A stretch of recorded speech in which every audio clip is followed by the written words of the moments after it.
Good evening बच्चों। आज अपन साइंस का chapter 10 reaching the age of adolescence इसके बारे में आज पढ़ेंगे। In the previous chapter you have learn how animals reproduce. अपन ने पिछले चैप्टर में पढ़ा था कि एनिमल्स जो होते हैं वो किस तरह से रिप्रोड्यूस करते हैं। ठीक है, तो in this chapter you will learn about change that take place in the human body after which a person become capable to reproduction.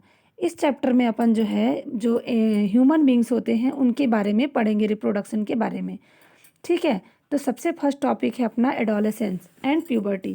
तो आज अपन एडोलेसेंस के बारे में पढ़ेंगे। अगर आपसे मैं पूछूं कि व्हाट इज़ द एडोलेसेंस, तो आप बताओगे जो एडोलेसेंस होता है the period of life when the body undergoes changes leading the reproductive maturity is called adolescence.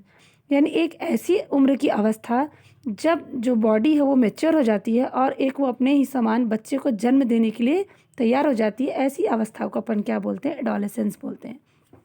अब जो एडोलेसेंस है, जो उम्र का growth being from the day one is born. आप देखे हो कि जब बच्चा जिस दिन जन्म लेता है उस दिन से वो बढ़ना शुरू कर देता है। But upon crossing the age of 10 और 11, जब वो 10 और 11 साल की उम्र को क्रॉस करता है तो there is a sudden super the growth which become a noticeable. यानी जब वो 10-11 साल का होता है तो अपन अक्सर नोटिस कर किए होगे आप लोग कि दिखते हैं कि बहुत जल्दी बच्चे लंबे हो गए, उनकी लंबाई बढ़ गई, उनकी आवाज़ में चेंज आ जाता है। तो the change taking place in the body are part of growing up. They indicate they you are growing up to is a naturally process. यानी जो अब जो वो बढ़ रहे हैं वो नेचुरल प्रोसेस से बढ़ रहे हैं। द पीरियड ऑफ लाइफ, मैंने बताया कि the period of life when the body undergoes changes, यानी एक ऐसी अवस्था जिसमें शरीर के अंदर में अचानक चेंजेस आते हैं, तो leading to reproductive maturity is called adolescence. यानी ये नेचुरली जो ऐसी स्थिति होती है इसको अपन क्या बोलते हैं? एडोलेसेंस बोलते हैं।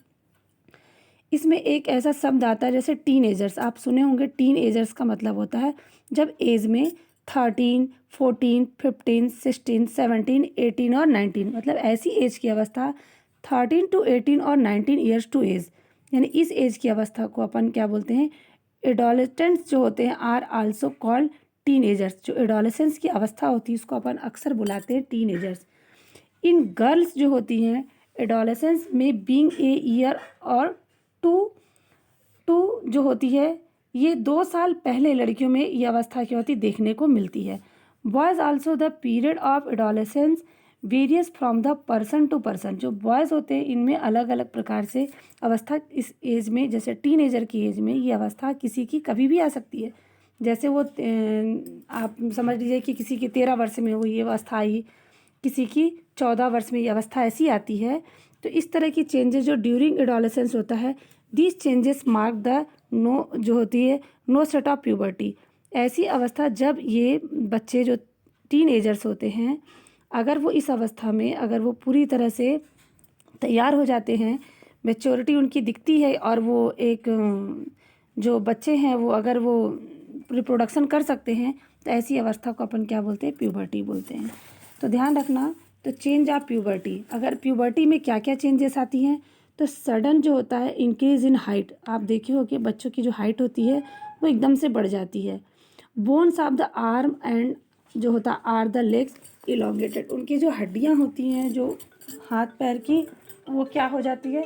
थोड़ी लंबी हो जाती है, लंबाई में बढ़ जाती है। ठीक है ना? तो ये सब चीज़ें जो होती है, जैसे वॉइस चेंजेस होते हैं।